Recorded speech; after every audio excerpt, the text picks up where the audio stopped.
Saya termasuk orang yang gak percaya bahwa ada orang bodoh di dunia ini. Gak boleh ada kambing hitam di Nurul Fajri. Kalau saya gak terima di PTN tertinggi, perguruan tinggi nasional, perguruan tinggi negeri, itu bukan gara-gara Allah. Itu bukan takdir, memang takdir, tapi hakikatnya karena kurangnya etos kita dalam belajar, kurang semangatnya kita dalam belajar, kurang giginya kita dalam pondok, kurang telitinya kita dalam membaca. Muhikum tahiyatan islamiyatan tahiyatan li ahlil jinan wa tahiyatan mahmudatan inda rabbil alamin. Assalamualaikum warahmatullahi wabarakatuh.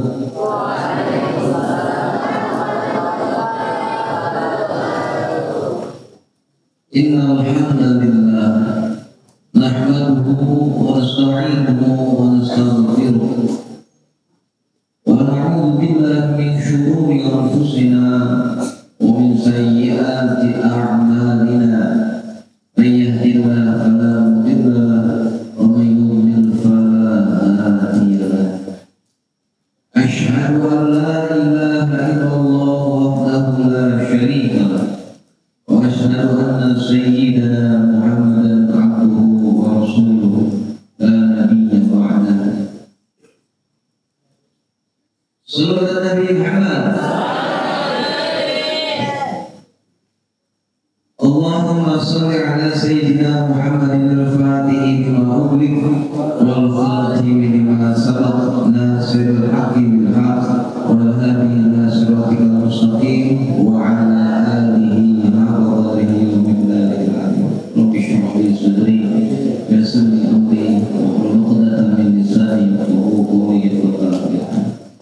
Allahumma hdina bihudaka waj'alna mimman yusari'u fi ridhaka wa la tuhdina waliyyan siwaka wa la taj'alna mimman khalafa amraka wa 'asaka. Nasrullah ni'mal wakil ni'mal mawla wa ni'mal nasir wa la hawla wa la quwwata illa billahi. Qala ta'ala fi wasiyatil taqwa ya ayyuhalladzina amanu isbiru wa sabiru wa rabitu wa taqullaha la'allakum tuflihun.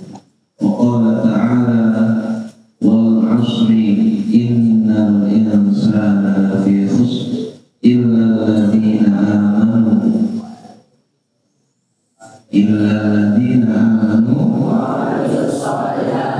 وتواصوا بالحق. وقال النبي صلى الله عليه وسلم عجبا لأمر المؤمن إن أمره كله خير وليس لذلك أحد إلا بالمؤمن. إن أصابته سرا شكر فكان خيرا له وإن أصابته سرا صبر فكان خيرا له. أما بعد في نفسي وإياكم بتقوى الله قد فاز من اتقى. Saya berwasiat kepada diri sendiri dan kepada teman-teman semua, anak-anakku sekalian, agar sama-sama kita bertakwa kepada Allah Subhanahu wa Ta'ala dengan sebenar-benarnya takwa. Anak-anakku sekalian yang kami cintai, kami banggakan, ayuhatullah. Kaifa amsaytum? Wa alamatu imanikum? Nahnu minal mu'minina haqqan insyaallah ta'ala. Amin ya rabbal. Kita mulai kegiatan kita di sore hari ini dengan sama-sama membacakan surah Al-Fatihah hadiyatan liman awsala berdoa untuk orang-orang yang senantiasa mendoakan kita, menasana ilaina, dan kepada siapapun yang berbuat baik kepada kita, ahabbana, dan kepada siapapun yang mencintai kita karena Allah, waliman akhadha minna ilman, dan kepada siapapun yang mengambil ilmu dari kita, waliman ishtara minna, dan kepada siapapun yang bertransaksi jual beli dengan kita, termasuk yang tadi pagi pada beli hewan orang tua yang semua. Mudah-mudahan Allah senantiasa menjadikan mereka orang-orang yang dipilih oleh Allah Subhanahu wa Ta'ala, dan mudah-mudahan Allah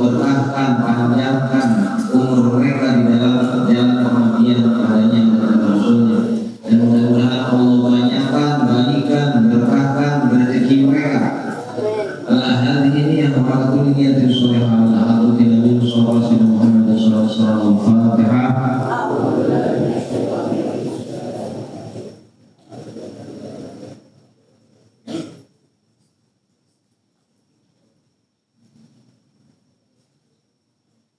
Anak-anakku sekalian yang berbahagia di Fatullah, ya Sayyidi Shogir.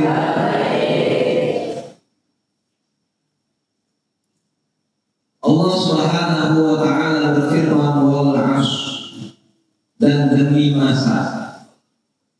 Allah sampai bersumpah dan demi masa. Innal insana, sesungguhnya manusia, inna harfu taukid yang menjelaskan bentuk penegasan bahwasanya kita lafi itu adalah huruf lam dan harfu lam yang artinya benar-benar dalam kerugian.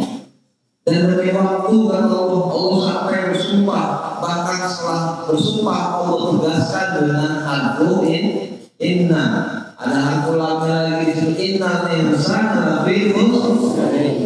Demi Allah, demi waktu dan demi masa, sesungguhnya benar-benar manusia itu benar-benar dalam kerugian. Jadi sebenarnya waktu yang kita habiskan selama 24 jam ini, santri kelas 1 sudah berapa bulan dalam belajar di Nurul Fajri dalam kerugian. Kelas 6 5 tahun setengah di Nurul Fajri sesungguhnya benar-benar dalam kerugian. Kecuali gak rugi kita. Saya usia 30 tahun lebih rugi, tapi kalau nggak rugi kalau apa? Illal ladzina amanu wa 'amilus sholihat. Syarat pertamanya gak rugi itu harus dalam keadaan nikmat iman ini nikmat yang harus dijaga. Karena iman inilah yang mendorong perilaku dan perbuatan kita. Output dari segala tindakan kita semuanya didasari dari kepercayaan kita. Iman kepada Allah, iman kepada Nabi-Nya. Inilah yang mendorong output dari semua ucapan kita, tindakan kita, kemana langkah kaki kita, apa yang perbuat oleh tangan kita, semuanya karena ini. Semuanya karena iman. Makanya di dalam ayat yang lain Allah Subhanahu wa Ta'ala mengatakan man 'amila sholihan min dzakarin wa untha wa huwa mu'min billah. Siapapun yang beramal soleh, mau laki-laki mau perempuan, dan dia dalam keadaan iman kepada Allah, falanuhyiyannahu hayatan thayyibah, maka kami berikan mereka kehidupan yang baik kata Allah Subhanahu wa Ta'ala.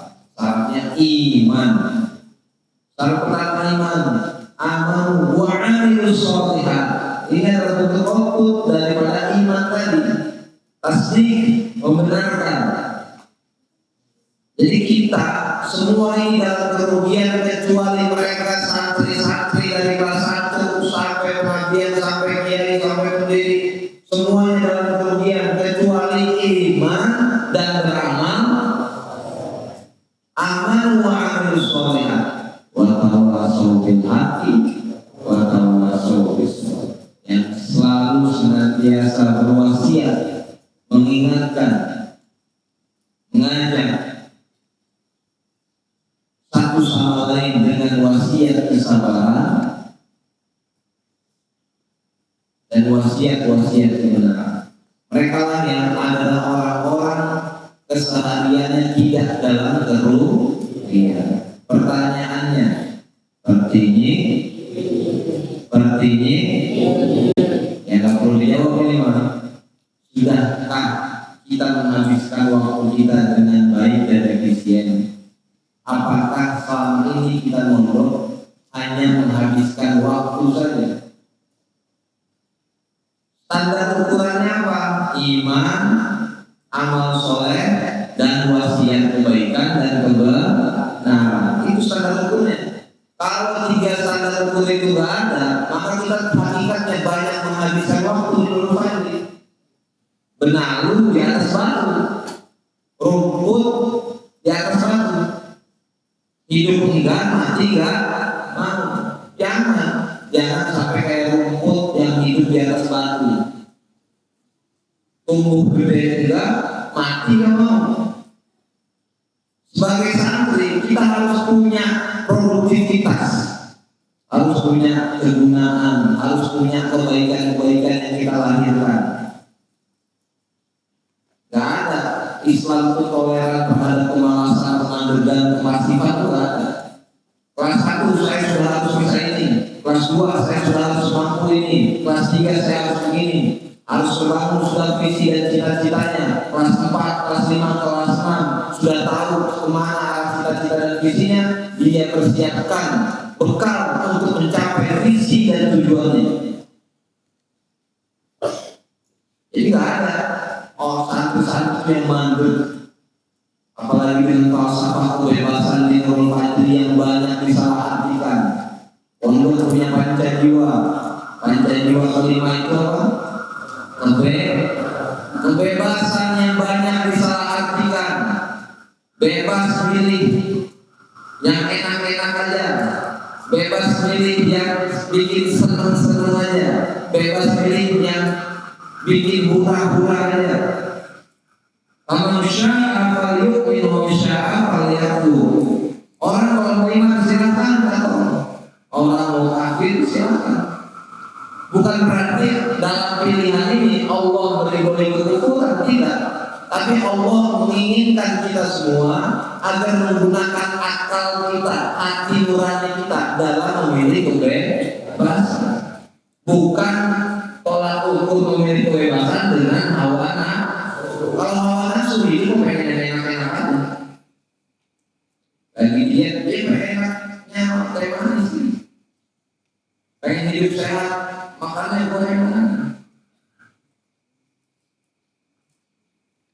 Nah itu, jadi kebebasan, makna kebebasan kita adalah kebebasan yang bertanggung jawab, bukan kebebasan yang menuruti daripada hawa nafsu. Anak-anakku sekalian yang saya cintai, saya banggakan, ayuhatullah, ya Sayyidi Sogir. Nah itu tadi tentang waktu, bahwa kita semua ini ada dalam dunia.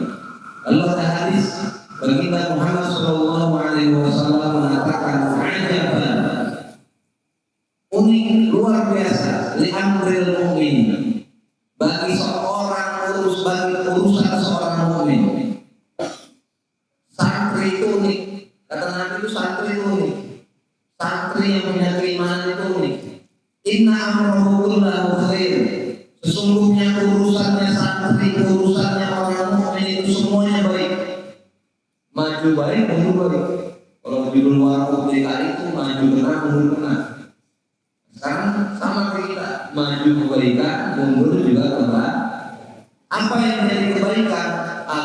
Walaysa lidzalika walaysa dzaka li ahadin illa lil mu'min. Dan tak ada yang punya kebaikan ini kecuali orang mukmin, kecuali santri. Maju kebaikan dan kebaikan ini tidak semua orang punya, cuma santri yang mukmin, cuma orang-orang mukmin. In asobahu sarra, apa itu yang membuat kita dapat kebaikan dan mendapatkan keunikan tersebut? In asobahu sarra, kalau menimpa kepadanya kebaikan, kelapangan, kenikmatan, kebahagiaan, syakara, dan dia mensyukuri nikmat tersebut, fakana khairan, maka itu menjadi kebaikan bagi. Jelaslah dapat nikmat, mobil, dikasih uang jajan, dikasih toa yang lebih, ini buat teman kawan, ini buat teman angkatan, ini buat ustaz, enak kan? Enak. Lalu dia syukur atas nikmat tersebut, fakana khairan, maka itu jadi kebaikan buat dia, jadi pahala. Maju, dapat ke fasilitas-fasilitas enak, dia syukuri, itu jadi kebaikan. Lalu mundur juga jadi kebaikan. Makanya sobat burro, teman yang kanan udah enak, hidupnya dapat fasilitas, pewaris. Kan itu ya lagi banyak kontrak itu. lebih enakan jadi perintis daripada pewaris gitu. Ada tuh anak kecil dulu Indo Cirebon Indonesia, dia mah pewaris, mudik setiap minggu dikasih chicken, ayam geprek dan lain sebagainya. Tolak ukur itu bukan dinikmatnya, tolak ukurnya ada bagaimana output sikapnya. Setelah dapat nikmat dia bersyukur. Posisi kita yang dalam mudik yang bukan pewaris, yang perintis ini, ini kan perintis pewaris. Mulai perintis pewaris, pewaris. Waris dia bersyukur, makanya diberi nama makmur sekarang. Dia waris. Muka-muka perintis mana guys, ini perintis nih. Oh, mereka perintis, kerja keras, dari perintis bicara waris manja, mukanya kalau glowing. Wina sobat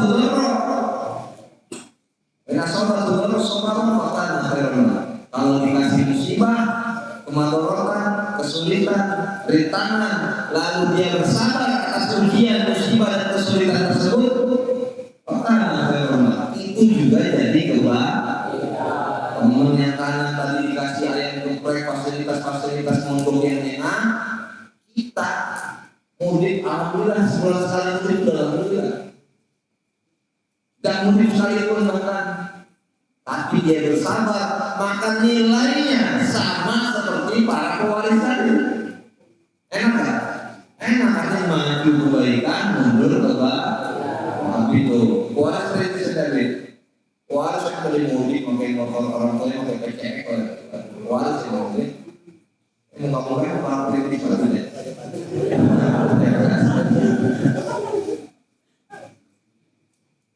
Nah itu anak-anakku sekalian yang saya cintai, saya banggakan hebatullah.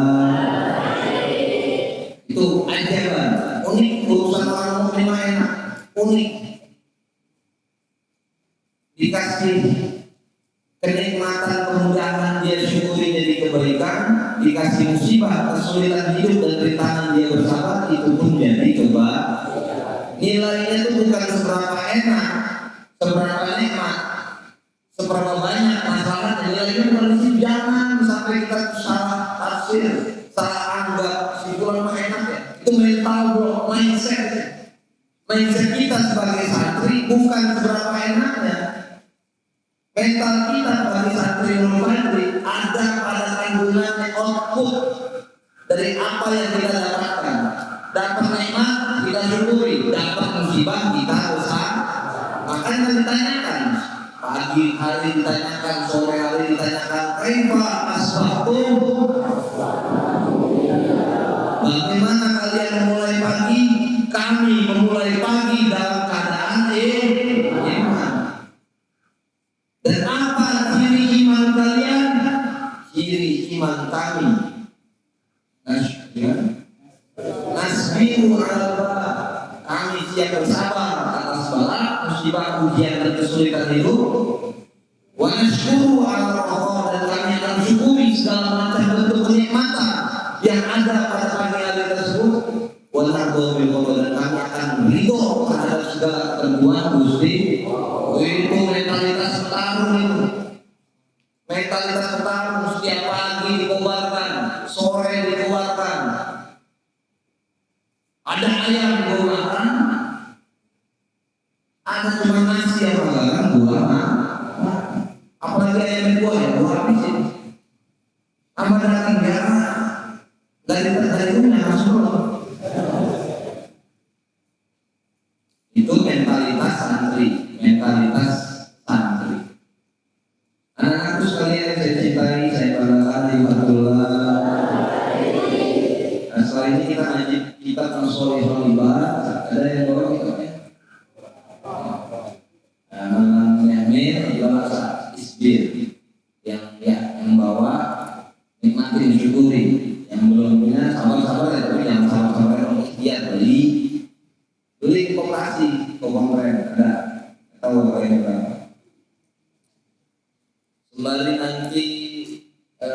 saya baca kitab, boleh santri nulis. Barangkali nanti mau diskusi, nanya, silakan nanya, tulis, dan dikumpulkan. Nanti kalau ada yang bisa saya jawab, saya jawab. Kalau ada yang nggak bisa saya jawab, saya paksa jawab. Kalau ada yang nggak bisa saya jawab, saya tanya ChatGPT. Nggak bisa saya jawab juga, ChatGPT nggak bisa juga. Wallahu a'lam bishawab. Jadi nanti sebagai baca kita sebagai menulis atau menulis keresahannya, tadi gosok masih merajalela di rumah itu tulis saja.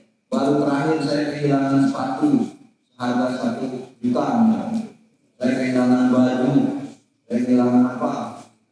Tulis saja keresahan kamu atau pertanyaan-pertanyaan. Dinosaurus sama Nabi Adam belum siapa? Itu saya sekarang ingat pertanyaan itu datang dari angkatan Nusantara Jendela. Saya nulis dinosaurus sama Nabi Adam belum siapa? Saya tahu. Jangan nanya ke saya sesuatu yang nambah iman kamu, gak nambah semangat belajar kamu, gak nambah semangat ibadah kamu. Jadi alhamdulillah berani nanya begitu sudah, alhamdulillah keberanian begitu.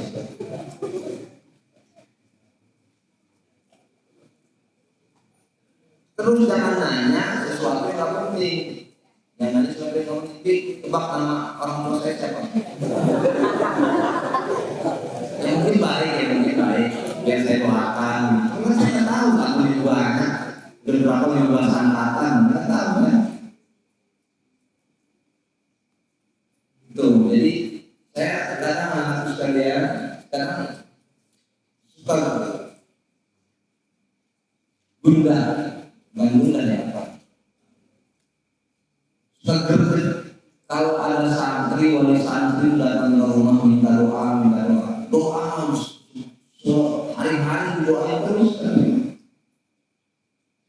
Nggak ada bosannya, malah bosan ketika ada santri berdoa, seolah doa saya kurang kenceng gitu. Minta doa, anak mau begini, doa harus saya hari, ikhtiarnya sudah sejauh mana itu yang harus didiskusikan. Anak kandungannya memang cuma 3, tapi kalian itu dari anak Anda sebagai anak kandung. Bangun visi misi kalian, visi hidupnya bagaimana. Daripada minta doa, mending diskusikan bagaimana mencapai cita-cita kalian. Lebih baik diskusi itu. Kalau minta doa, ini bukan kiai sembun. Ini bukan kiai sembun. Ini nanya, mana cita-citanya pengen jadi influencer? Oh ya bagus. Apa saja yang sudah kamu siapkan? Kalian nanya ini. Anda sudah siap kamera, Anda sudah siap mikrofon. Itu nomor 99. Akan begitu. Nomor 1-nya apa? Niat. Itu yang namanya. Daripada kita doa diskusi. Anda menjadi seperti apa saja yang sudah disiapkan kamera itu nggak penting. Penting, tapi nggak nomor 1. Kamera bukan nomor 1. Yang paling penting niat. Kedua apa? Mental. Kesehatan mental, kesehatan fisik, kesehatan hati, batin itu mental. Lalu apa lagi? Life skill. Harus tahu dulu. Man arafa budas Islam. Man arafa Islam. Dalam hidup kita harus punya tujuan. Mau kemana kita melangkah? Apa yang menjadi cita-cita kita? Kalau sudah tahu arah orientasi hidup, kalau sudah tahu arah tujuan hidup, maka kita siapkan bekal apa yang perlu kita siapkan untuk mencapai tujuan tersebut. Nantinya ada beban moral kalau ada yang enggak. Himmatul aliyah minal iman. Cita-cita yang tinggi itu adalah bagian dari iman. Dan wajib kita mengerahkan semua apa yang kita miliki untuk mencapai cita-cita tersebut. Kalau enggak tersampai kan gimana? Kalau enggak sampai kepada tujuan bagaimana? Ya enggak dosa. Yang dosa itu tidak ridho terhadap ketentuan Gusti. Nah, dobil. Pas sudah saya suka saya diskusi. Mau kuliah di mana? Nanti lulus ngapain? Selalu saya tanyakan. Dari kelas kamu aneh kalau udah punya cita-cita dan tujuan itu hidup itu aneh. Makanya keren. Kalau kayak mau ninggalin misalnya. Ya kita menjadi apa? TNI tegas sampaikan TNI. Sudah apa yang disiapkan? Sudah kuat berapa pull up? Sudah kuat berapa push up? Sudah punya kemampuan apa lagi? Yang terakhir tanyakan. Paling terakhir akan tanyakan punya orang dalam. Kekuatan orang dalam yang penting. Yang sekarang networking. Kemudian kubur aja kan Sayyidina Umar ketika ditanya sama malaikat, kunjungi Nabi. Siapa kamu? Saya kunjungi Nabi. Temennya Nabi. Oh ya, mau misalnya tidak bisa masuk.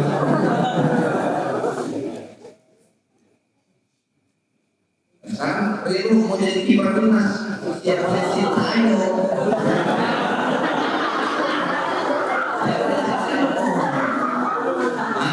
Bukan siapa-siapa yang ditanya, tapi yang keponakan Patrick Liverpool.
Alhamdulillah.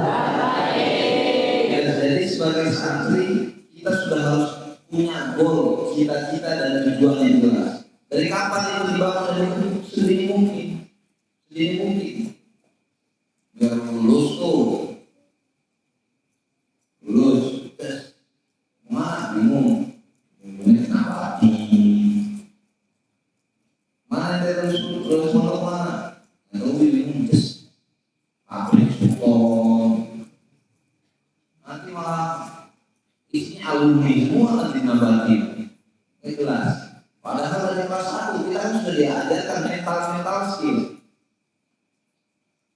untuk membangun mimpi dan cita-cita sendirimu dari kelas 1. Kalau ditanya dulu, kepikiran dan termimpikan nggak mimpi pesantren jadi kiai? Cita-citakan, bercita-citakan. Tahus binikmah, pemilihan Rabbika. Dari kelas 2 SMP, itu udah nyampaikan cita-citaannya, pengen punya pesantren, pengen punya santri, pengen ngasuh anak yatim dan anak jalanan. Alhamdulillah anak yatim juga banyak, anak jalanannya cuma Erbuluan.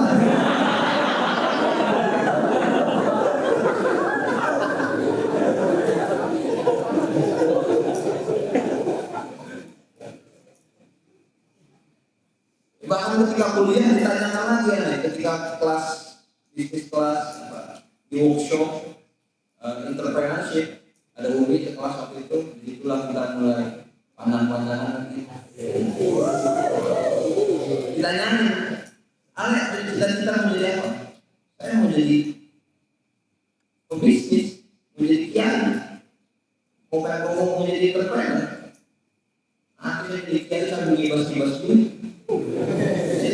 Saya ngomong gitu depan dosennya, depan pematerinya, depan mahasiswa-mahasiswa lain, saya ditepuk tangan dan ketawa. Ya, doyan lu. Kan namanya doyan mah ada di hati. Ada di hati. Kalau kayak gini belum tentu cinta duit. Kayak gini belum tentu cinta duit. Ikhlas, tasawuf itu fikih-fikih batin, amal batin. Adapun perkara-perkara fisik itu bukan menggambarkan kesombongan, kecintaan. Yang namanya kecintaan semua urusan-urusan hati. Bisa jadi orang yang dalam keadaan sholat tapi hatinya punya takjub, rasa ujub, ria. Bisa jadi dia hakikatnya yang lagi ibadah hakikatnya sedang berdosa. Jadi jangan maknakan bahwa ibadah itu adalah ritual-ritual fisik yang ada di masjid lagi baca Quran. Jangan generalisasi makna ibadah itu bukan seperti itu. Makna ibadah itu adalah mengosongkan hati dari segala sesuatu yang tidak bersandar, tidak terdorong untuk Gusti Allah. Orang lagi mubah, lagi makan, lagi tidur, bisa jadi ibadah. Kamin amalin yatasawwaru bi surati dunya. Asal dunia. Berapa banyak perbuatan duniawi, tapi niatnya jelas. Saya makan untuk menguatkan ibadah saya. Niatnya baik, jelas. Maka hal mubah tersebut menjadi nilai ibadah di sisi Allah Subhanahu wa taala. Jadi amalan boleh, nahnu berdawahir Allah bi tawabis. Jadi hukum kita cuma sampai ke urusan-urusan fisik. Ada urusan-urusan batin itu sudah kategorinya penghukuman dari Gusti Allah. Jadi cita-cita itu sudah harus terang jelas. Kalau saya tanya satu, cita-cita kamu apa? Bunga, cita-cita kamu apa?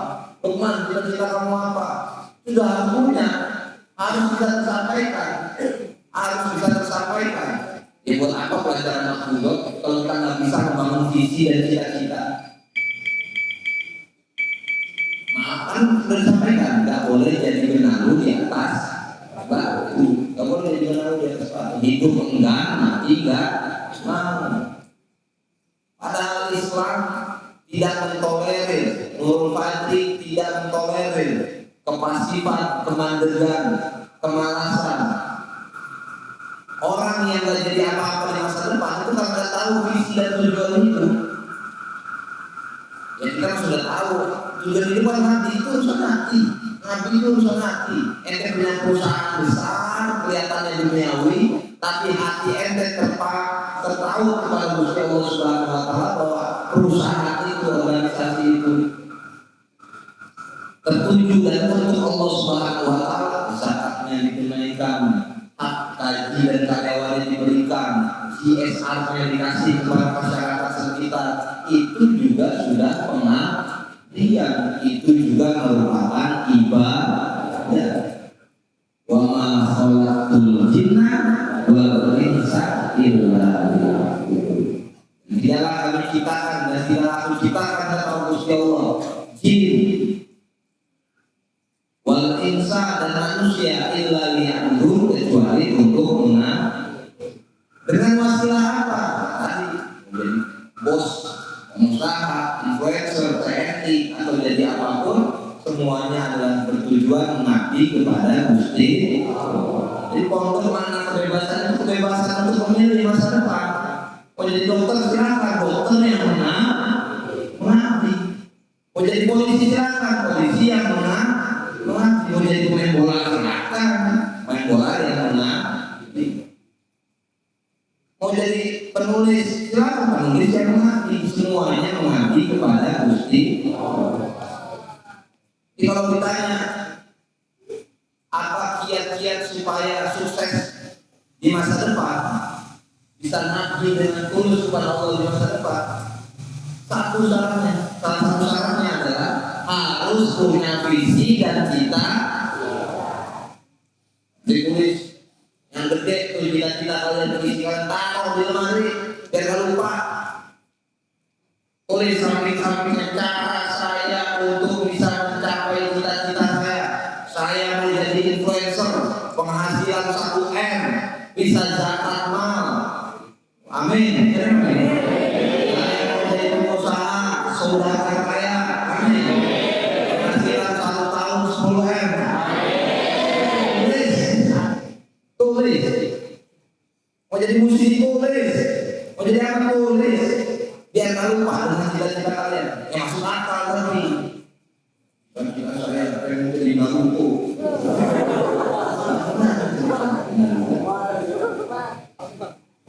Cita-cita saya pengen jadi Habib. Itu nggak bisa. Itu nasab, keturunan, genetik nggak bisa. Mau jadi presiden, silakan tulis presiden. Cita-cita saya mau jadi presiden. Jangan cita-cita saya mau jadi Jokowi. Jangan. Cita-cita saya mau jadi Gibran. Jangan. Ya kan orang itu mah. Cita-cita saya mau jadi presiden. Gak pantas. Baca-baca.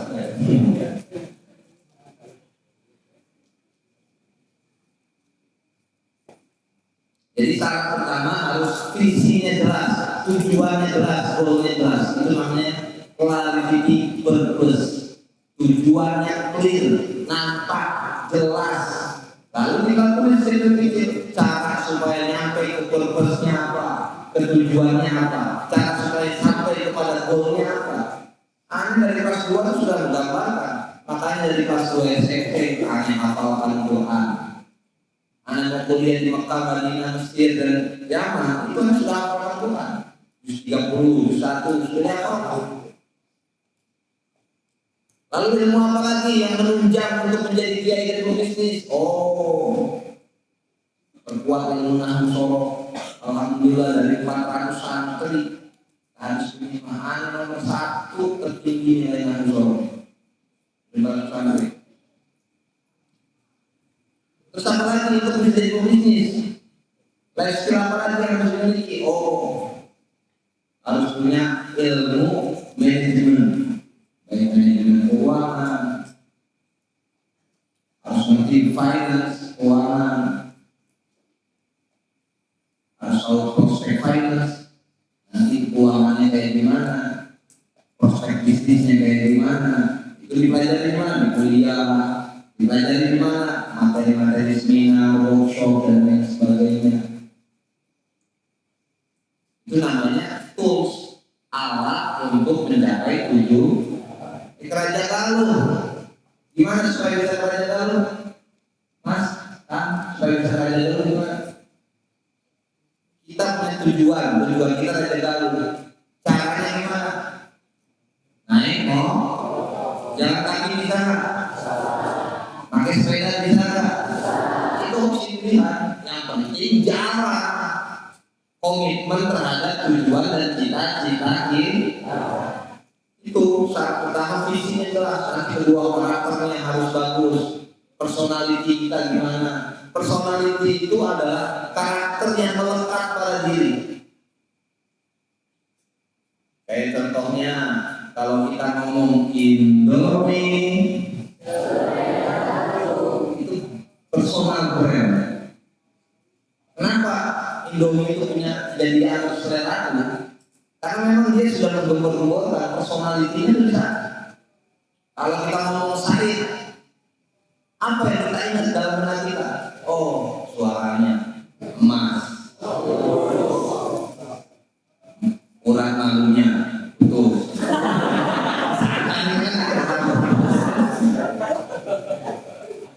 Nah itu kan brand. Atau apa? Kalau gudang garam, pria punya selera, kan gitu. Aqua, ada aqua. Apa lagi? Rinso, berani kotor itu baik. Kan gitu. Itu dibentuk dari mana? Dari sendiri mungkin. Nabi SAW mengatakan, "Kullu mauludin yuladu ala fitrah." Setiap dari kita kan lahir dengan keadaan baik. Irdun kita, harga diri kita, semuanya itu dari kosong, semuanya nol. Gak ada yang di blacklist, gak ada yang lahir dalam keadaan sebagai anak haram. Gak boleh makan siang, gak boleh makan pagi, gak boleh makan malam, gak ada. Semuanya punya hak yang sama. Kita dilahirkan dalam keadaan suci semua. Fabawahu bihawiyani wa nasirani. Lingkunganlah yang membentuk kita. Mau nanti Yahudi, Nasrani, gimana orang tuanya, nantinya jadi pemalas, jadi petarung, nantinya menjadi orang yang rajin, itu lingkungan. Bagaimana kita membentuk diri kita? Itu karakter yang membentuk karakter. Begitu juga di dalam Fajri, lembaga yang membentuk diri kita, lingkungannya, lingkungan bermasyarakatnya. Kalau kita sudah terbiasa menyepelekan hal-hal kecil, sendal orang lain dipakai tanpa izin, gosok, itu akan membentuk karakter. Taswif, pokoknya ke masjid malas-malasan, taswif, itu akan membentuk karakter. Kalau menyebut nama misalkan si Fulan gimana? Semuanya kesiangan. Itu yang membentuk fitrah kita yang dari lahir tadinya bersih, dikotori dengan kemalasan-kemalasan kita, ketidakmauan kita untuk bersih. Si Fulan rajin, si Fulan kita itu dibentuk. Pemimpin itu terbentuk 99 kali, ke 100 baru terbentuk. Harus dibentuk dulu. Emang dikira orang pinter itu gampang? Enggak, sih terbentuk dulu. Dia lawan dulu malesnya, dia lawan dulu hawa nafsunya, dia lawan kebodohannya, dia lawan rasa kantuknya. Melawan, dibentukkan. Gak ada orang-orang jago. David Beckham, kalau David Beckham, siapa David Beckham? Pergi ke Milan, dari Beckham pergi ke Milan. Beckham apa ini? Di Milan, soalnya di Milan. Dia itu legenda LA Galaxy. Legenda MU.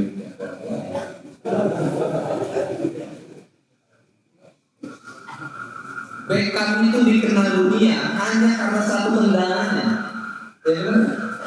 Waktu pertandingan Inggris lawan Yunani di tendangan bebas, udah lidah banget menempuh. Itu namanya terkenal, semua rambut semua jadi kayak Beckham gitu. Ada begini, ya bikin begitu. Orang melihat satu tendangan Beckham membuat dia masyhur di seluruh dunia. Jadi artinya tendangan last minute goal, tendangan bebas, semua orang jadi mengenal Beckham. Padahal ketika ditanya, orang tuh tahu cuma satu tendangan bebas saya. Padahal saya setiap pagi melakukan 150 kali tembakan yang meleset sampai dengkulnya sakit. Saya juga melakukan 150 tambahan di waktu sore. Terbentur 99 kali, lalu terbentuklah tendangan Beckham. Tendangan Beckham dari Beckham. Legenda LA Galaxy. Legenda itu legenda Galaxy. Nah itu, jadi syarat-syarat yang jadi nanti sembari baca kitab, silakan siapa pertanyaan yang mungkin belum baca kitabnya karena belum sempurna ibadatnya. Jadi siapkan aja pertanyaannya, juga diskusi. Skill apa yang sudah dibangun, tujuan kamu apa, cita-cita kamu apa, sampaikan aja. Atau keresahan kamu selama membangun, tuliskan. Kalau keresahan kamu selama membangun, tuliskan. Untuk apa meminimalisir santri jadi benalu di masa depan? Hidup enggak, mati karena namanya datang menurut kami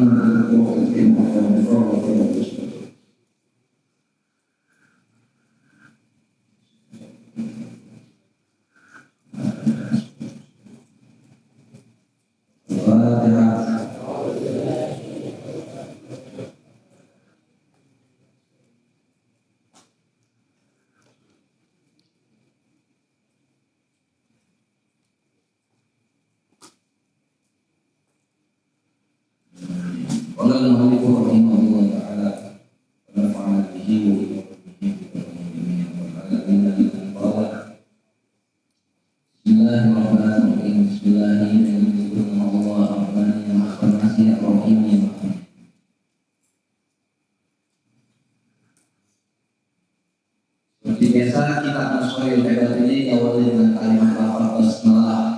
Nabi SAW pernah bersabda, "Kullu amalin la yubda'u bil basmalah fa huwa aqta." Semua amal yang tidak diawali dengan bismillah, maka amal tersebut terputus. Atau di dalam riwayat lain dikatakan abtar, inna syani'aka huwal abtar. Abtar itu terputus. Jadi Nabi itu kan anak laki-laki meninggal, dibully Nabi dibully. Abtar, Muhammad itu abtar, terputus keturunannya. Nabi juga dibully. Jadi hari ini santri-santri yang terbully, Nabi juga dibully, Jokowi dibully, Gibran dibully. Dibulinya dia jadi presiden, dibulinya jadi wapres. Hebatnya kenapa? Dibully, bukan sih. Hebatnya karena dibulinya. Ini nanti umpamanya kalau ngomong ini nanti akan masuk penjara.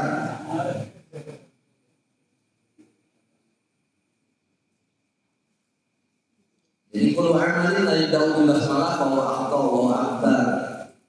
Jadi hukum hadis Nabi nggak bisa kita langsung ambil hukum dari hadis Nabi. Begitupun dari Al-Quran, semuanya harus disifat daripada pandangan ulama. Bukan berarti semua amal itu wajib didahului dengan basmalah. Apa hukum membaca basmalah untuk mengawali aktivitas? Hukumnya sunnah, bukan wajib, sunnah. Jadi kalimat hadis Nabi langsung diambil disifat hukum, nanti salah. Tidak bisa. Gara-gara ada hadis setiap amal yang tidak diawali dengan bismillah maka amalnya terputus, tidak diterima. Jadi baca bismillah hukumnya wajib. Semua yang memakan bismillah. Kalau nggak baca bismillah dosa. Kalau memahami pemikiran itu, kita harus istinbat hukum-hukum itu melalui istinbatnya, istihadnya para ulama. Apa hukum baca basmalah dalam memulai aktivitas?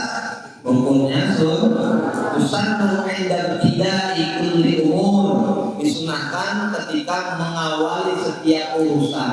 Mau makan mau mandi boleh nggak baca bismillah di kamar mandi? Boleh nggak? Tetap tapi tidak ditalafutkan, cukup dalam hati. Goyang muktirotin selain perkara-perkara yang hina. Kalau ngurusin perkara hina atau yang haram, nggak boleh talabus bil ibadah fasilitas. Hukum itu hakikatnya bisa jadi wajib, bisa jadi sunnah, bisa jadi makruh, bisa jadi wajib, bisa jadi haram. Hukum nikah apa? Bisa jadi wajib nggak? Bisa jadi haram nggak? Bisa jadi makruh nggak? Jadi hukum itu fleksibilitasnya seperti itu, tergantung maqasidus syariahnya, tergantung tujuannya.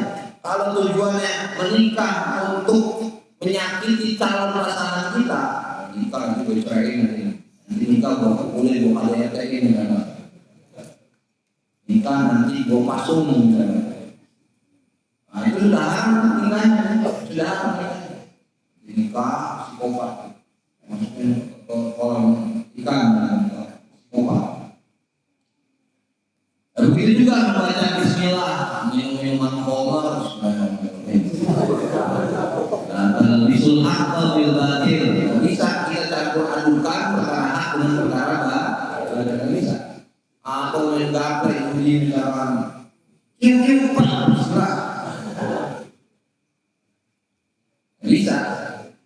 Itu namanya mencampur adukan yang hak dengan yang batil. Sama kayak konon ada kisah Sunan Gunung Jati itu dulu suka mencuri kepada orang-orang zalim, lalu dia balikan hartanya ke orang-orang miskin.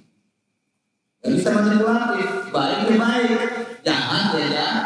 Gak bisa manipulatif, memang kelihatan baik dibagikan ke orang-orang fakir, tapi gak bisa, syariat itu gak bisa dicampur adukan. Mencuri ya tetap dong.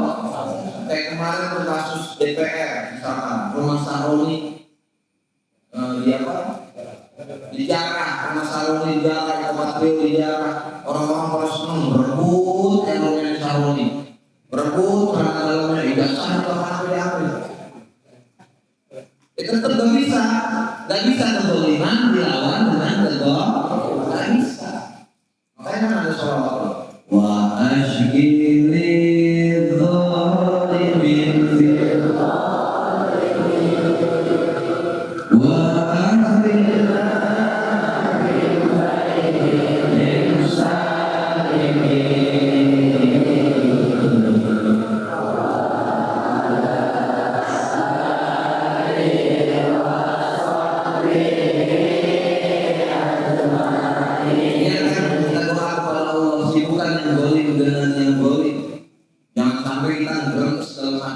membenarkan kegiatan penjarahan. Kalau bisa meskipun di jalannya orang-orang zalim. Biar yang zalim juga namanya zalim. Wa akhrijna min bainihim salimin, mudah-mudahan Nurul Fadri, santri Nurul Fadri keluar daripada kezaliman tersebut dalam keadaan selamat. Terus kalau lupa baca bismillah gimana nih? Misalkan kalau kita lupa baca bismillah ya nggak dosa. Tapi ada amalannya nih. Kalau lupa di awal baca basmalah, maka bacalah Bismillahi fi awwalihi. Kalau lupa baca di tengah-tengahnya Bismillahi fi awwalihi wa akhirih.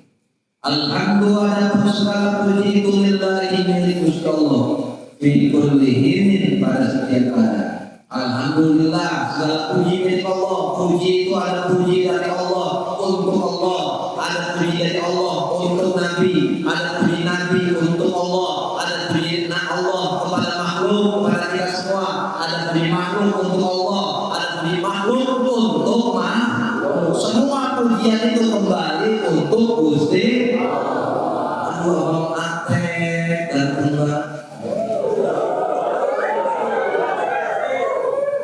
Itu abang Atek dan pengembangan kata teteh ini, teteh ini.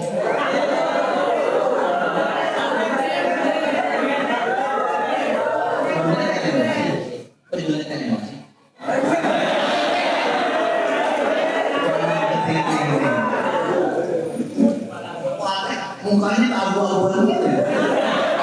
Orang merah teh malu abu-abuan. Dan. Tapi Atek kalau mati amin.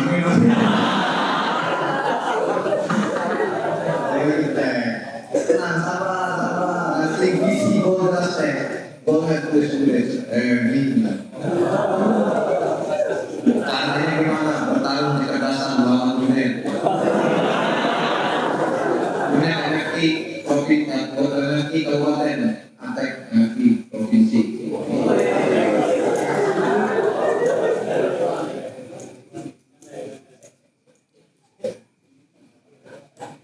Jadi segala puji semua adalah milik Gusti Allah. Kita muji sambal emak dapur, alhamdulillah sambelnya enak banget. satenya buatan mah enak, alhamdulillah mah satenya enak.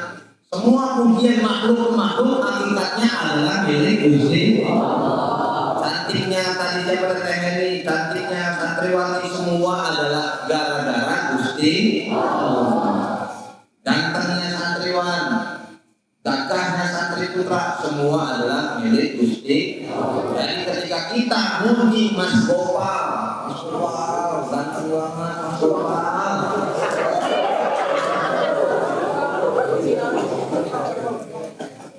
Kata teteh siapa?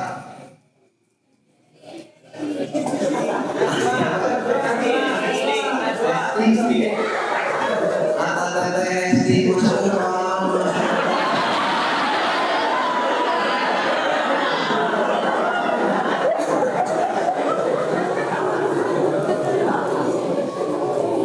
Buat jantungku berapik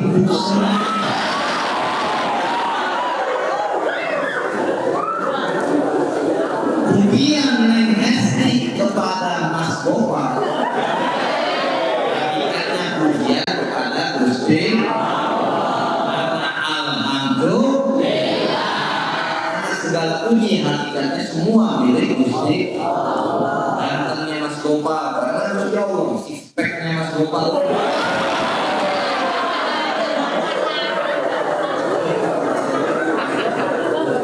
orang kalau itu six-pack kalau nanti kamar juga six-pack cuman bedanya six-pack ada yang karena dibangun sama otot, ada six-pack yang karena kekurangan gizi. Saya mau six-pack terlalu tinggi.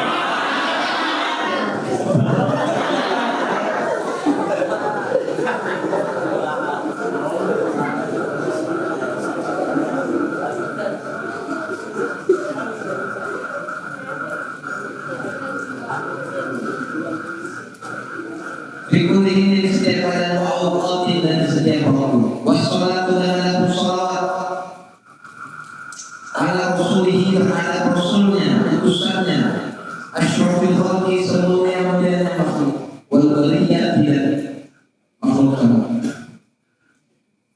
Hati adalah ini itu umbihatun merupakan peringatan ala istidah di dalam mempersiapkan dia mulia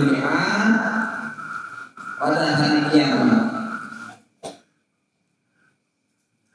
Fa'inna minha maka sesungguhnya daripada munbihat tersebut, daripada peringatan tersebut mayakunu makna ada yang makna berpasangan 2 kali 2. Wa minha mayakunu sulatiyan dan di antara munbihat tersebut ada yang 3 pasang ila tamamil asyara sampai kepada 10 pasang.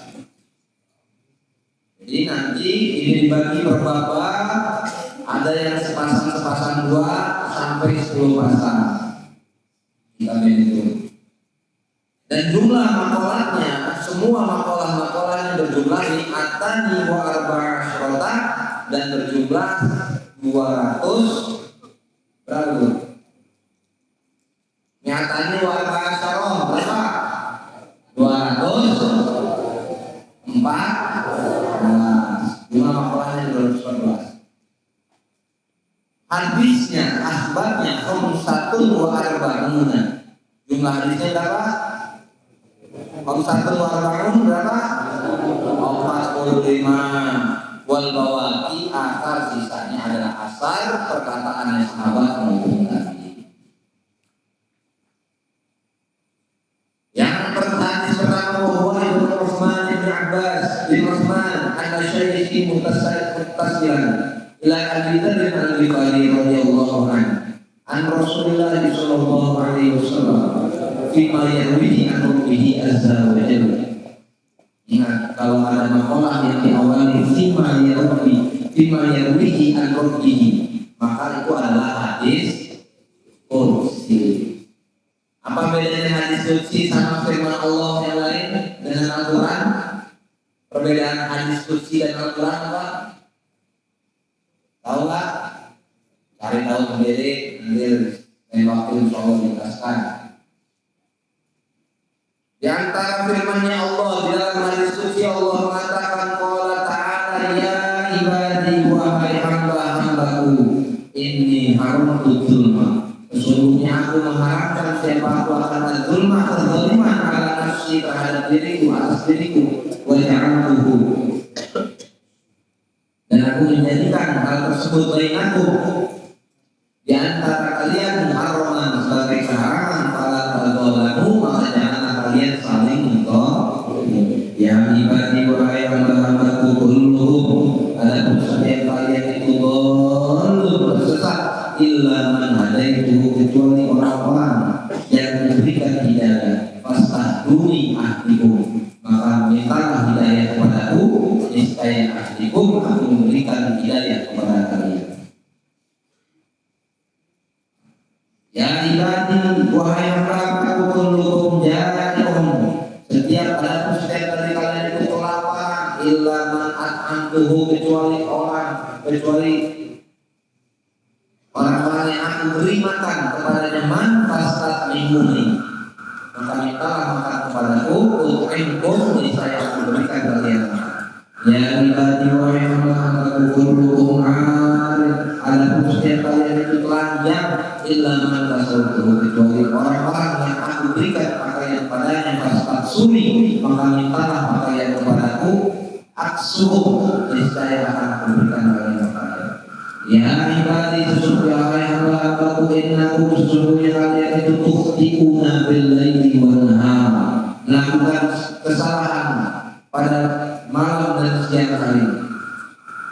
Wa ana aghfiru dzunuba, dan aku adalah zat yang mengampuni, dan aku mengampuni segala macam bentuk dosa-dosa jami'an seluruhnya. Fastaghfiruni, maka mintalah ampun kepadaku, aghfir lakum, niscaya aku ampuni kalian. Ya ibadi innakum, wahai hamba-hambaku, sesungguhnya kalian itu lantas dulu tidak akan sampai memberi makor kepadaku, fatatturuni, dan memberikan makor kepadaku, walantas dulu dan tidak bisa memberikan sampai kepada kalian nafi manfaat kepadaku, fatanfa'uni, dan memberikan manfaat kepadaku. Ya ibadi wahai hamba-hambaku, law anna awwalakum, kalau saja ada orang paling awal di antara kalian, wa akhirakum, dan paling akhir di antara kalian, wa insakum, dari golongan manusia di antara kalian, wa jinnakum, dan jin di antara kalian, kanu, adalah mereka semua itu al-atqa qalbin, ada pada paling takwa-takwanya hati, rajulin wahidin minkum, dari salah seorang di antara kalian, mazada dzalika fi mulki syai'an, tidak akan menambah hal tersebut pada kerajaanku sedikitpun. Ya ibadi wahai hamba-hambaku, law anna awwalakum, kalau seandainya bahwa saya orang paling awal di antara kalian, wa akhirakum, dan paling akhir di antara kalian, wa insakum, dan manusia di golongan kalian, wa jinnakum, dan jin kalian, kamu adalah mereka al-afjal qalbi, paling lecut, paling fajir-fajirnya hati, rajulin wahidin, salah seorang minkum dari antara kalian, manas kalian mulki syai'a, maka tidak akan mengurangi daripada kerajaanku sedikitpun. Ya ibadi wahai hamba-hambaku, law anna awwalakum, kalau seandainya awal di antara kalian, wa akhirakum, dan akhir di antara kalian, wa insakum, dan manusia di antara kalian, wa jinnakum, dan jin di antara kalian, qamu, berdiri, fi sarihin wahidin, pada tempat yang tinggi, fasa'aluni, maka ketika mereka meminta kepadaku, fa'aqaitu, maka akan aku berikan kullu wahidin, setiap orang tersebut, mas'alatahu, permintaannya. Mana saudari kami meminti, dan dia akan mengurangi daripada permintaan tersebut, daripada apa-apa yang aku miliki, illa, kecuali karena yang khusus, sebagaimana berkurangnya al-mihyatu, dan tidak menghilal bahwa apabila dimasukkan ke dalam neraka. Ya ibadi wahai hamba-hambaku, innama hiya a'malukum, sesungguhnya itu adalah amal-amal kalian, uhsiha, yang aku perhitungkan amal-amal tersebut lakum bagi kalian, tsumma uwaffikum, kemudian aku penuhi kepada kalian amal tersebut, faman wajada khairan, maka apabila yang mendapatkan kebaikan, falyahmadillah, maka dia memuji kepada Allah. Wa man wajada ghaira dzalika, maka apabila tidak mendapatkan kebaikan, fala yadumanna illa nafsahu, maka janganlah mencari kambing hitam illa nafsahu, kecuali dirinya. Anak-anakku sekalian yang berbahagia, ibadallah, kita nggak bacanya, bertanya. Jadi sembari saya jelaskan kitabnya, sembari boleh nulis pertanyaan atau tanya yang sudah saya ingatkan di buku. Di dalam sebuah hadis qudsi Allah Subhanahu wa taala berfirman, wahai hambaku, sesungguhnya aku mengharamkan kezaliman atas diriku, dan aku menjadikan kezaliman tersebut sebagai keharaman, maka janganlah kalian saling menzalimi satu sama lain. Itu kata Allah. Ya ibadi wahai hamba-hambaku, semua dan setiap dari kita itu adalah orang-orang tersesat. Illa man hadaitu, kecuali adalah orang-orang yang aku berikan hidayah, kata Allah. Maka mintalah hidayah kepada aku, niscaya aku akan ahdikum, memberikan hidayah kepada kalian semua. Saya termasuk orang yang gak percaya bahwa ada orang bodoh di dunia ini. Itu non-saya. Saya hanya percaya kepada orang-orang yang dianggap sebagai orang bodoh ini adalah orang-orang yang gagal dan belum menemui atau mengenal Gusti Allah Subhanahu wa taala. Ciri kenal Allah itu apa? Mengenal diri sendiri. Man 'arafa nafsahu faqad 'arafa rabbahu. Kunci kenal diri adalah kenal Gusti Allah. Jadi orang-orang yang dianggap bodoh hari ini, atau kita menganggap diri kita stuck, kok susah ngapalin, kok nggak bertumbuh, kok gini-gini aja aneh, itu bukannya bodoh dan stuck. Mungkin kita masih belum kenal kepada Gusti Allah Subhanahu wa taala, belum kenal kepada diri sendiri, bahwa setiap daripada manusia itu punya mesin kecerdasannya masing-masing. Punya mesin kecerdasan masing-masing. Kita harus tahu kelebihan kita itu di apa. Kalau main bola, itu semua pemain bola tahu kelebihan dan kekurangannya masing-masing. Messi tahu dia kelebihannya apa, kekurangannya apa tahu dia. Dia paling nggak bisa nyundul bola, dia paling nggak bisa nendang salto. Ronaldo tahu kelebihannya, tahu kekurangannya. Hidup itu hakikatnya hanya tentang mengenal diri sendiri. Anda itu paling bisa dan cepat hafal dengan mendengar. Anda itu paling bisa cepat hafal dengan membaca. Anda itu paling bisa menghafal dengan cara seperti ini. Anda di pondok itu kalau hafalan itu mesti sendiri. Anda sadar orang yang paling susah bangun misalkan. Maka gimana cara supaya kita bisa bangun di pagi hari dengan tepat waktu? Itu hakikatnya hanya tentang belajar mencari jati diri. Gak ada orang itu bagi kami menurut keyakinan Anda, mendapat keyakinan. Maka dasar kita menganggap bahwa monyet harus bisa berenang. Misalkan ada rekrutmen karyawan perusahaan Google dunia, Google korporat membuka lowongan pekerjaan, tim HRD-nya, tim penerima karyawannya ngebarisin semua hewan-hewan. Ada monyet, ada ikan, ada burung, ada herbul, semua tuh hewan di situ. Herbul hewan bukan? Hewan. Al-insanu hayawanun natiqun. Manusia itu hakikatnya hewan, tapi nanti pun bisa berbeda. Kata HRD-nya, sekarang Google Corporate akan membuka lowongan pekerjaan. Syaratnya cuma satu, bisa manjat. Wah.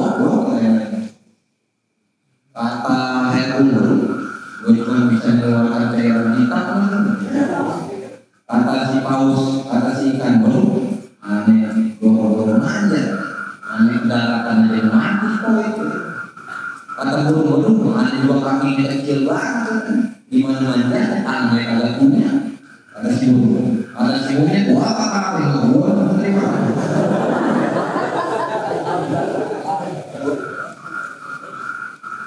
Jadi pandangannya menurut Anda tidak ada manusia buruk, tapi manusia selalu diberikan kelebihan oleh Allah Subhanahu Wa Taala dengan kelebihannya masing-masing. Kelebihannya fahmi, kecerdasan intelektualnya, masya Allah, juara. Kelebihannya itu ada berat badannya,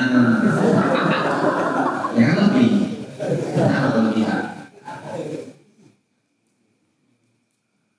Ini lebih.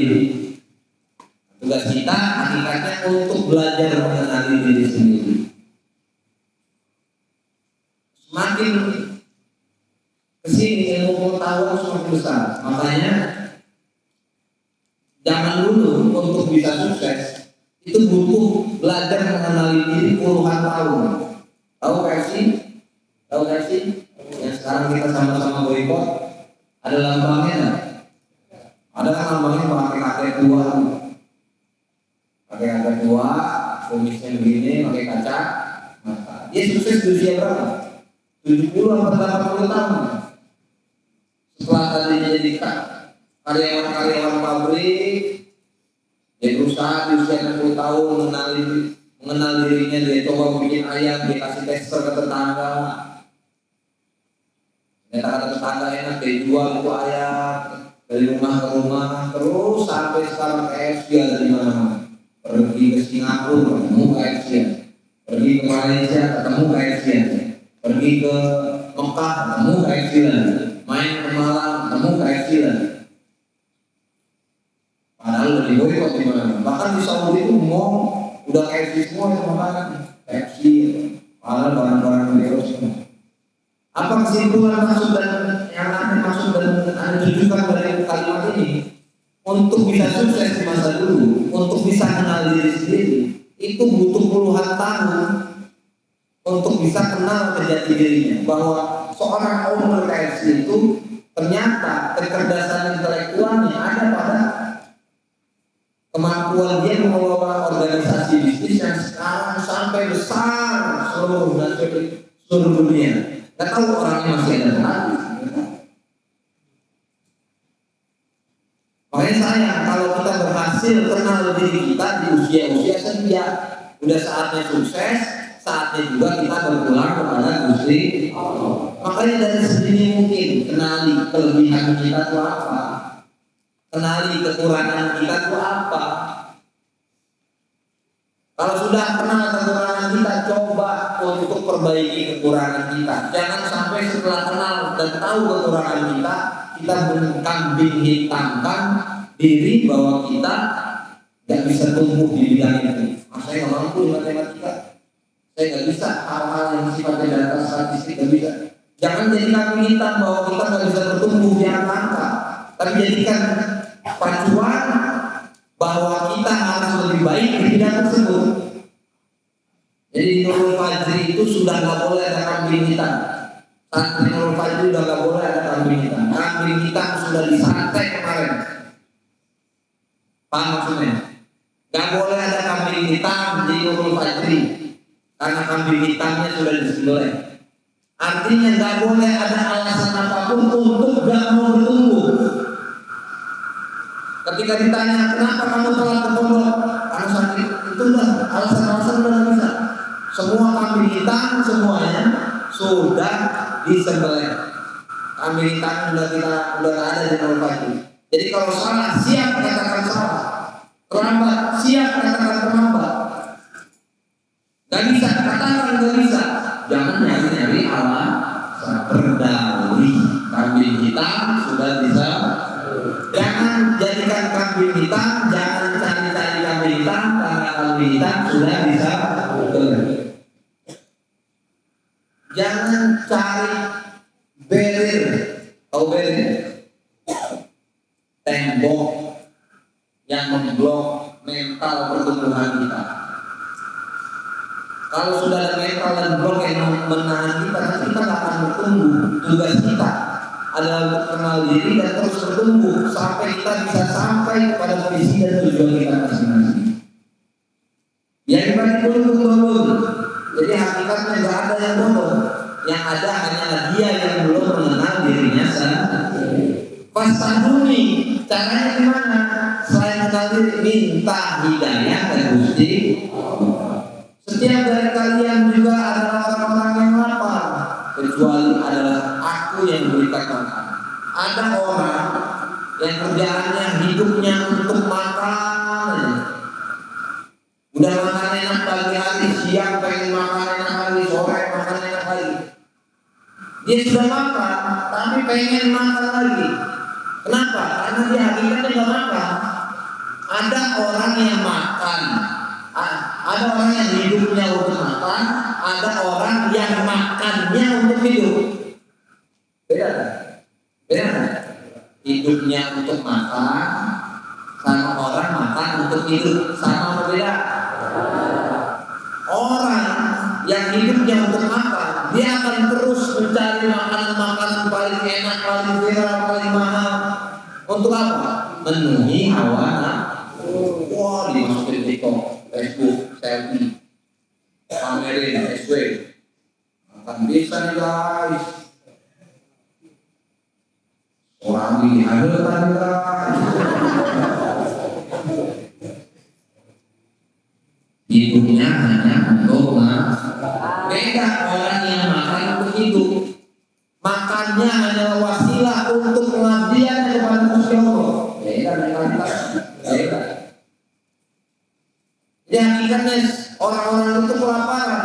Maka gimana supaya kenyang? Fastat umuni, fastat imuni, minta makan kepada Allah. Hakikatnya yang menyenangkan adalah Allah. Setiap dari kita punya hawa nafsu ini perlu dilawan. Hawa nafsu yang nggak dilawan, pengennya malas-malasan, pengennya enak-enakan, itu sama kayak bayi yang masih disusui. Bayi kalau lagi sapi, nanti sampai gede 13, 14, 20 masih disusui mamanya. Ya kan ada anak 3, semuanya disapi kan. Tega nggak? Ya tega, tapi harus. Kesian anak kecil tuh tadi susu sama ibunya. Dari kasih susu nangis. Tapi kita harus sapi. Hawa nafsu itu sama kayak bayi yang kalau nggak kita lawan, dia nanti akan keenakan. Mentalnya lemah. Makanya bayi dipaksa untuk nangis supaya bisa berhenti bersandar kepada makhluk, bersandar kepada ibunya. Siapa bayi itu? Kita berhasil melawan hawa nafsu kita dari zaman kecil. Pagi udah berhasil. Apa masih menyusu kami? Udah dari yang Ilham sudah berhasil. Kita sudah berhasil melawan hawa nafsu kita dari kecil. Najul pengen nyusu, keplak sama mamanya. Bapaknya gantian.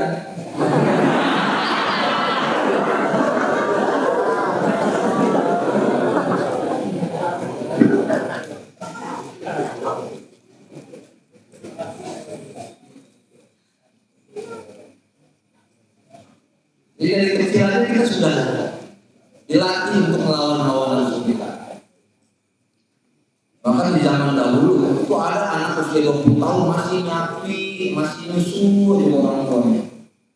Orang 20 tahun zaman dahulu, zaman Romawi kuno masih karena nggak tega melihat anak. Tapi semakin berkembangnya zaman, semakin berkembangnya juga teori dan ilmu pengetahuan bahwa hawa nafsu sudah harus dilawan. Ya ibadi kullukum ani illa man tasawwur wa tasawwur yaksiru. Semua dari kalian itu telanjang kecuali adalah orang-orang yang aku berikan pakaian, maka mintalah pakaian kepada. Setiap dari kalian adalah orang-orang yang bersalah pada sore hari, di malam hari, pagi hari, siang hari, dan aku adalah satu-satunya zat kata Allah yang mengampuni segala macam bentuk dosa jami'an semuanya. Fastaghfiruni, maka kata Allah mintalah ampun kepada saya akan berikan kalian pengampunan. Wahai hamba-hambaku kata Allah, sesungguhnya di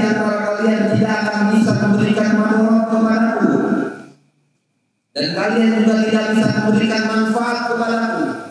Kalau setiap orang di antara kalian dari golongan manusia pertama sampai nanti manusia paling akhir, mau golongan dari jin maupun manusia, semuanya bertakwa dari angkatan pertama sampai angkatan terakhir, dari zaman Nabi Adam sampai nanti orang paling terakhir, dari golongan manusia yang awal sampai jin yang awal sampai akhir, semuanya bertakwa kepada Allah. Apakah itu akan memberikan manfaat kepada Allah? Itu tidak akan memberikan manfaat sedikit pun kepada Gusti Allah. Setiap kita mengucapkan Allah Akbar, Allah Maha Besar, apakah Allah bertambah besar? Allah tidak tambah besar, karena hakikatnya Allah Zat yang Maha Besar. Ketika kita tidak mengucapkan Allahu Akbar, apakah hakikatnya Allah bertambah kecil? Tidak, karena hakikatnya Zat Allah tetap, yakni Zat yang Maha Besar. Dari ratusan santri semuanya baca Allahu Akbar, ada satu santri Allah Asghar, gak kecilin sedikit pun. Sedikit pun tak akan kecilin zat kebesarannya Gusti. Jadi setiap ibadah kita itu gak nambah manfaat untuk Allah, dan setiap maksiatnya kita pun gak mengurangi atau tidak memberikan madarat kepada Gusti.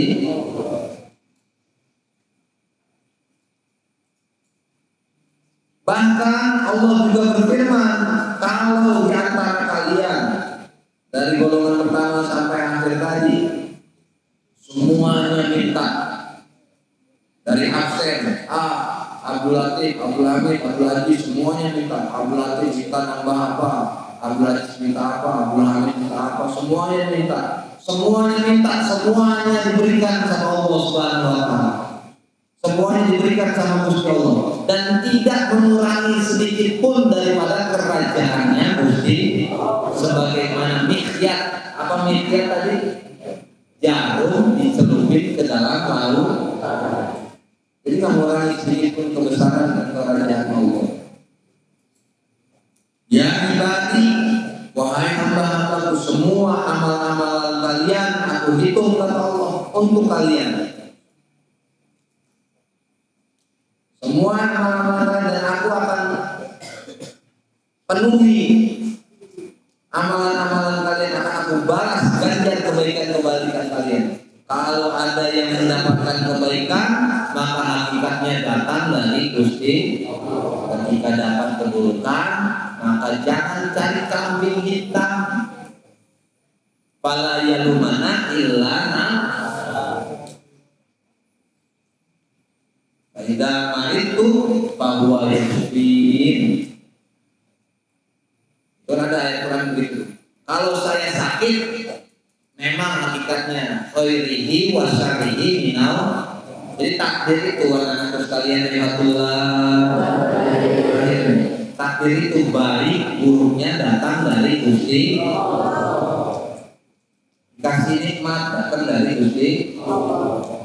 Dikasih nggak enak hidup, musibah, kesulitan hidup, itu semua takdirnya dari Gusti. Tapi ketika kita bersyukur pada Allah dikasih nikmat, maka falyahmadillah, etikanya, akhlaknya, adabnya. Kalau dapat kenikmatan, langsung syukuri dengan memuji Gusti. Kalau kita gagal, bisnis gagal, kena tipu orang, nilai dapat 5, 4, 3, 2, memang matematikanya itu adalah takdir Gusti. Tapi nggak boleh kita menyandarkan kegagalan kita kepada Gusti. Ane dari kelas gara-gara Allah, ane dari kelas gara-gara takdir, ane jadi pencuri, ane jadi penggosok, ane gagal bisnisnya gara-gara takdir. Memang benar takdir, tapi itu nggak sopan dan nggak beretika. Bahkan Nabi Ibrahim mengatakan faidah maritu bahwa yashfin. Kalau saya sakit, bahwa yashfin, Allah yang punya. Kalau saya gagal, Allah yang memberikan. Bukan kalau saya gagal gara-gara Allah, kalau saya gagal gara-gara takdir. Kan gitu.